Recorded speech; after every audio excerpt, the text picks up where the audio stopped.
It's December 2019, nearing the end of what has been a beautiful decade for superhero movies. Speaking about superhero movies, what else do you picture when you picture a superhero film?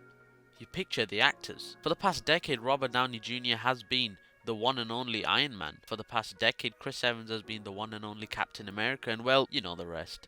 However, what about if you picture Spider-Man? Who do you picture? And why do you picture that specific Spider-Man? Is it because he's comic accurate? Is it because it perfectly embodies what it means to be Spider-Man? Well, even if you do prefer that certain Spider-Man or whatever reason you do, what about the others? What do you think of the other Spider-Men? These past 2 decades have been hell for Spider-Man fans. We got what felt like a promising, wonderful start for a character that we always read and enjoyed. We then got what critics and certain fans consider the worst Spider-Man movies, and the third movie was never revealed to us. In 2016, fans were introduced to a brand new take on Spider-Man, and since then, fans have been having mixed feelings. Who's the best? Who's better? Who will always be Spider-Man? Well, all of them. Now you might be questioning what I just said. Allow me to explain why each Spider-Man that has been released since 2002 are all great in their own way. And to do that, well, we have to go back to 2002. Spider-Man! Oh my god, this is it! Tell everyone to hang on!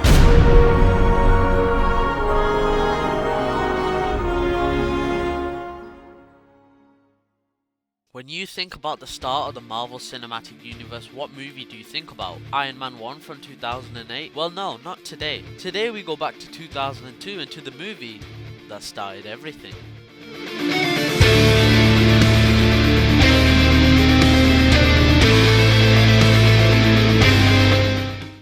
Yes, 2002. Back when Sony hired the unforgettable legendary horror director Sam Raimi to direct a Spider-Man movie, and he did a damn good job with all 3 films.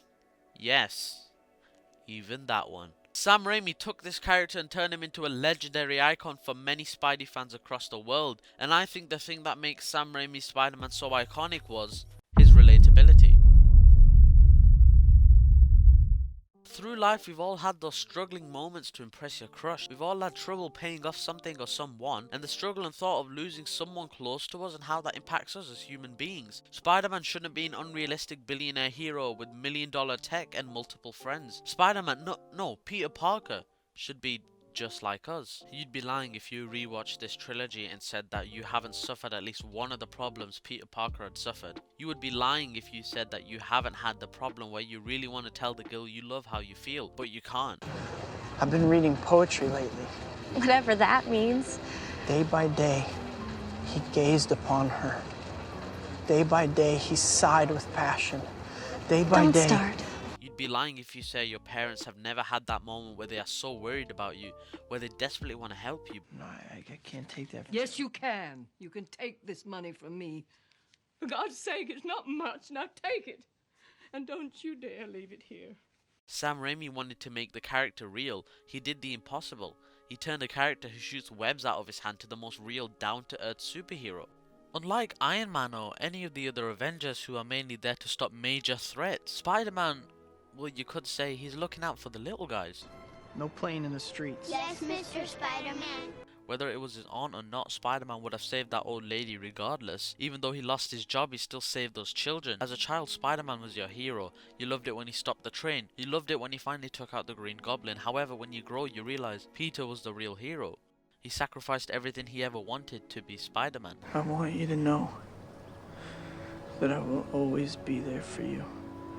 I will always be there to take care of you. I will always be your friend. He lost his job, he lost respect from the only girl he ever loved. He lost his best friend and he's failing his class. Haven't we all had those moments in our own lives? And I guess that's Raimi's strong suit with Spider-Man. Relatability. And that's why he works. So you can make 30-minute videos on why the Raimi trilogy is worse than you remember. You can cry about how Raimi fans are blinded by nostalgia, but you know and you know you do that this is and will always be one of the most iconic versions of Spider-Man ever.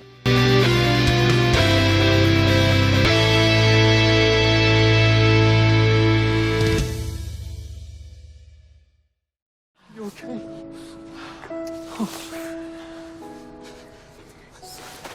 My son.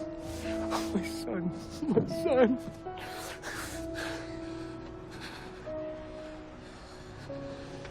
Who are you? Spider-Man.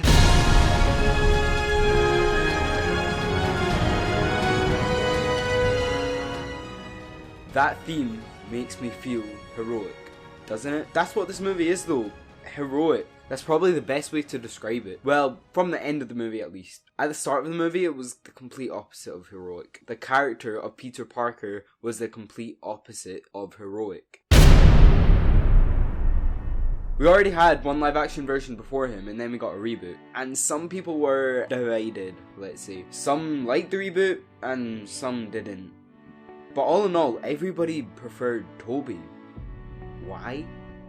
Well, you just sat through an explanation, so I don't really need to go over it. But in my opinion, I prefer Andrew's version of the character. Not because he looks like Peter Parker from the comics, or the cinematography of the movie was good, or the visual effects still hold up to this day. It's because of how relatable the character was. Imagine you having no answers to what happened to your parents' mysterious disappearance. Imagine you getting bullied for ages, you're just a loser, and not that many people liked you. Then, you got bit by a spider. And ever since this, you've been going up and up and up. What would you do? You have an opportunity to get revenge on the bully. Would you do it? Or should I say, wouldn't you do it? You have an opportunity to get the girl. You have an opportunity to find out what happened to your parents. Wouldn't you take it? You see, at the start of the movie, Peter was at this high point in his life. He felt like he was on top of the world and couldn't be stopped. But everything shifted downwards after his uncle died. Peter decided to get revenge, and even if it meant torturing small car thieves or being just a bad person in general. Yeah, but So all this is about getting even. If so, I guess you must feel pretty good about yourself now, right? Am I right or wrong?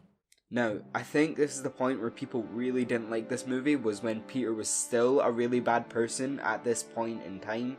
But that's kind of what would happen. He's human. He is being human. He makes mistakes. That's what everybody does though. You wouldn't just not look for the person who killed your only father figure. He had an opportunity and he took it. Then he disrespects Captain at dinner, he got the girl and then left. But he left because of what happened on the bridge. Peter now realizes that he's fighting something bigger. He had an opportunity to go catch this monster, and he had the opportunity to be remembered as a hero, but he didn't. He chose to help a father get his son back. Without Peter, there would be no Jack, and that is what made him a hero. The hero we know as Spider-Man. Peter then loses a lot in this movie. He loses his trust with his aunt, he loses Dr. Connors, the only person who had a close connection to his father. He then loses his girlfriend's dad, and then loses his girlfriend. But those are just the consequences of being a hero, and that is why I think Andrew gave us a really great Spider-Man.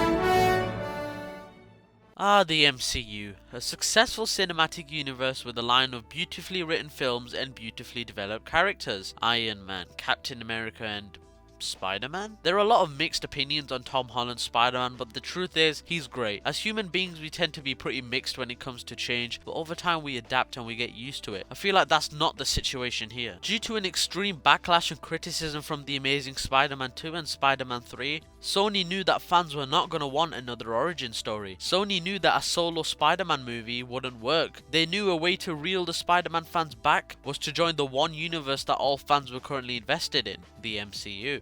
Adding Spider-Man to Civil War began building up the hype for this new Spider-Man. Then, Homecoming dropped.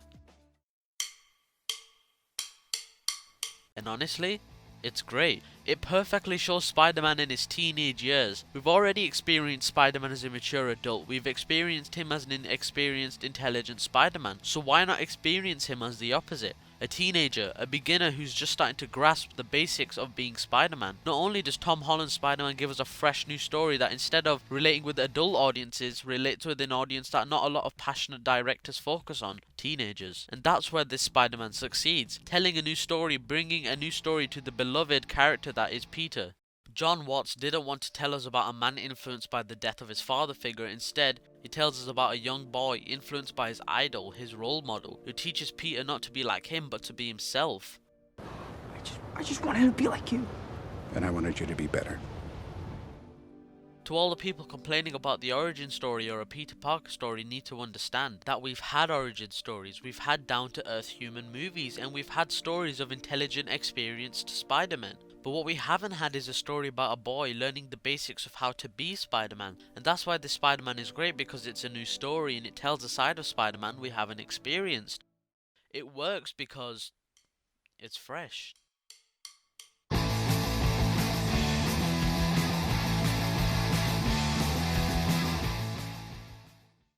When do I know I'm Spider-Man? You won't. That's all it is, Miles. A leap of faith.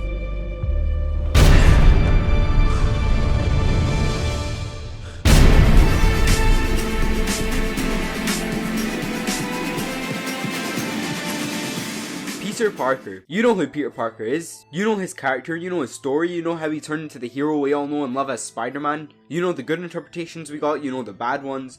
Great power does equate with great responsibility. You know the consequences he faces, you know why he puts on the mask every single day, and you know why he chooses not to put on the mask. And you also know how wildly popular this character is and how many people love him. And for nearly 2 whole decades, we have had so many different interpretations of the character. Then Sony took a risk. I know Sony out of all people took a massive risk. They wanted to make an animated Spider-Man movie. And you know what? Making an animated Spider-Man movie is kind of a risk in and of itself. But Sony managed to take that risk to a whole new level. They wanted to introduce a new Spider-Man to the audience. An unpopular Spider-Man. A Spider-Man that isn't like Peter Parker in any way, shape or form. A Spider-Man that is different. They wanted to bring the character of Miles Morales. Now, the reason why this was such a big risk is because not a huge number of people were familiar with Miles, and the people who weren't familiar with Miles would think that Miles is just a copy of Peter Parker. Which now, after this movie came out, some people absolutely love Miles, probably even more than Peter. Now let's talk about the people who had this huge responsibility of making this work. Rodney Rothman and Phil Lord. Phil Lord and Chris Miller were just off the huge success that was the Lego Movie. Nobody expected the Lego Movie, out of all things, to have as much heart as it did and have as much humour. But these geniuses made it work. And now, they made Miles work. The first scene of Miles is probably the most relatable thing ever. This scene reminds us that Miles is just one of us. Miles is extremely popular, well, at least in his neighbourhood and his old school. Miles had to move to a completely new school where nobody likes him. He gets humiliated all the time and he's just trying to do the best to make new friends. But he can. He only has one other person who gets him. That's his uncle Aaron. Aaron isn't like Miles' dad at all. Aaron understands that Miles is just a kid. He understands the things that Miles enjoys doing. Even if that meant vandalizing abandoned subways. Then Miles got bit by a spider and everything changed. There were 2 Spider-Men and Miles didn't want it. Miles wanted to be a normal kid and be like everyone else. But now, after the death of Peter Parker, he has no choice to put on the mask. He has no choice to be the iconic hero, Spider-Man. He has to stop Kingpin and save the world, and that is so much pressure to put on a kid. Imagine telling someone they have to live up to the name Spider-Man and telling them they have to save the world before it's too late. Miles has no clues, no help, and no teacher. He's just a kid who has spider powers but doesn't know how to use them properly. Then we get Peter B. Parker, who teaches him the ways of being Spider-Man. Then he gets a whole heap of help from different Spider-Men. But this was the problem with Miles. That was the reason why he isn't capable of being Spider-Man. It's because he's trying too hard to be like the new Peter Parker instead of being himself. After his uncle dies and his friends leave him, he finally understands. He understands how important people are, and he understands that he doesn't need to be like everyone else. What makes you different is what makes you Spider-Man. And now that Miles' character has developed and became Spider-Man, he now knows that anybody could be Spider-Man. It didn't have to be him. It could have been anybody. And that is what makes Miles so great, is that he is himself.